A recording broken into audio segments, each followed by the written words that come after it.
not. This is where we mention the unmentioned.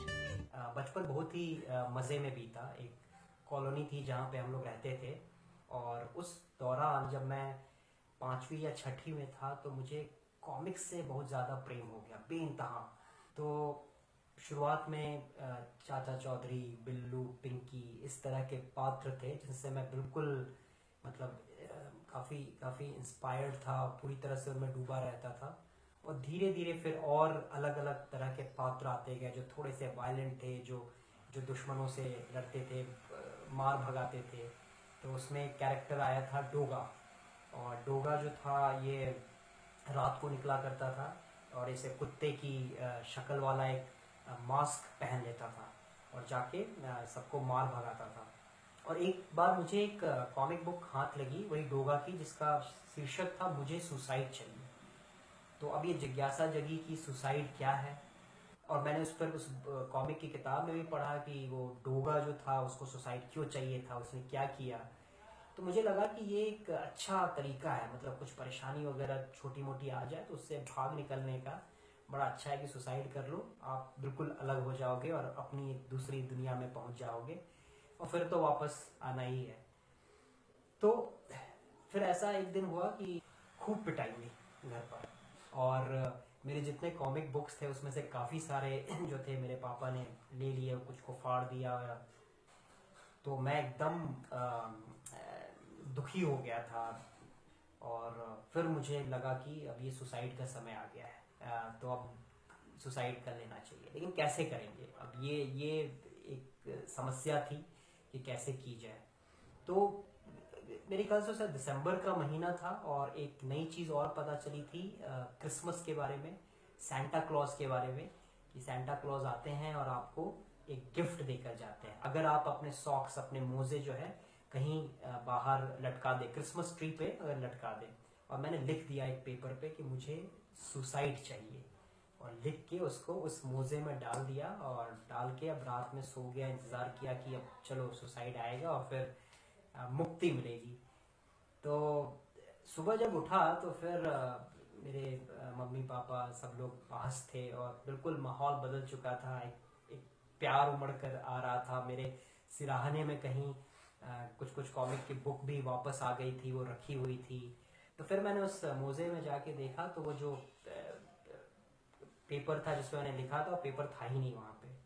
जीवन का पहिया चलता रहा, पढ़ाई लिखाई पूरी हुई, कॉलेज से निकला, और मैं चेन्नई पहुंचा अपनी पहली नौकरी के लिए, वहाँ पे काम कर रहा था। और मुझे काफ़ी अच्छा एक मित्र वहाँ पे मिला जिसका नाम था अनूप चौधरी। तो एक स्कूल है जो पुणे के पास है, सह्याद्री वैली स्कूल। तो एक बहुत ही सुंदर छोटी सी पहाड़ी पर ये स्कूल बना हुआ है। हम गए वहाँ पर, रात भर वहाँ रुके, अगले दिन सुबह उठे तो पीछे देखा कि एक बहुत ही प्यारी सी नदी बह रही है, भीमा शंकर नदी। और हम दोनों ने सोचा कि चलो थोड़ा नदी में स्नान करके आए, और हम दोनों को तैरना नहीं आता था। फिर मैंने कहा अनूप को कि यार ऐसा है कि अब इतनी दूर आ गए हैं तो तैरना सीख ही लेते हैं, यही एक अच्छी जगह लग रही है, बड़ी सी नदी है तो यहीं तैरना सीख लेते हैं। तो उसने भी कहा ठीक है, और फिर हमने तैरने की कोशिश वहाँ पे की, और उस समय बाल बाल बच गए डूबते डूबते। मतलब पहले मैं बचा, फिर मैंने देखा कि अनूप डूब रहा है, तो किसी तरह से मैंने कुछ उसको पकड़ के मैं लेकर आया। काफ़ी पानी अंदर जा चुका था उसके, मेरे भी अंदर, हम किसी तरह से बचे, और एकदम जो कहते हैं राम राम करते हुए भागकर वापस अपने घर में आए।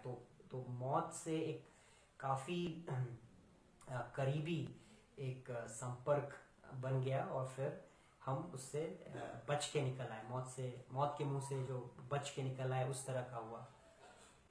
तो फिर ये वाकया हुआ, हम लोगों ने ज़्यादा इसके बारे में सोचा नहीं। लेकिन उसके 2 साल बाद फिर अनूप की शादी हुई थी नई नई, और उसके बाद उसे कैंसर हो गया। उस पूरे कैंसर के दौरान वो काफ़ी समय मेरे साथ रहा, क्योंकि मुंबई में उसका इलाज चल रहा था टाटा मेमोरियल में। काफ़ी कोशिशें हुई लेकिन वो बच नहीं पाया। जब वो गया तब मुझे एक एक विचार आया, एक थॉट आया कि हम दोनों जब उस नदी में गए थे, डूबते डूबते बच गए, मौत को चकमा दे दिया, लेकिन मौत अभी भी हमारा पीछा कर रही है। अनूप को उसने पकड़ लिया, अब मेरी बारी है। लेकिन उसके 2 साल बाद फिर से मैं आईसीयू में भर्ती हो गया। तो फिर मैं बच गया, वहां आईसीयू से निकल कर आ गया। लेकिन वो विचार जो था वो अब और मेरे अंदर आ गया कि मौत सही में पीछा कर रही है। लेकिन यहाँ अब मौत मेरा पीछा कर रही है, ये जो विचार है मुझे कहीं ना कहीं डराता नहीं है, सताता नहीं है, बल्कि ये मुझे एक शक्ति देता है कि हाँ, जीवन असीमित नहीं है, जीवन सीमित है, एक सीमा है और हम सब उस सीमा की ओर पहुंच रहे हैं, आज नहीं तो कल। तो हम सबका ही मौत पीछा कर रही है। तो इसीलिए जो इस सीमित जीवन को हम लोग समझें और जो जो करना चाहते हैं, जो जो हम बनना चाहते हैं, उसको अभी करें। उस समय तक पहुंचने से पहले, उस सीमा तक पहुंचने से पहले हम कर लें जो भी हमको मन है, जो भी हमारी इच्छा है।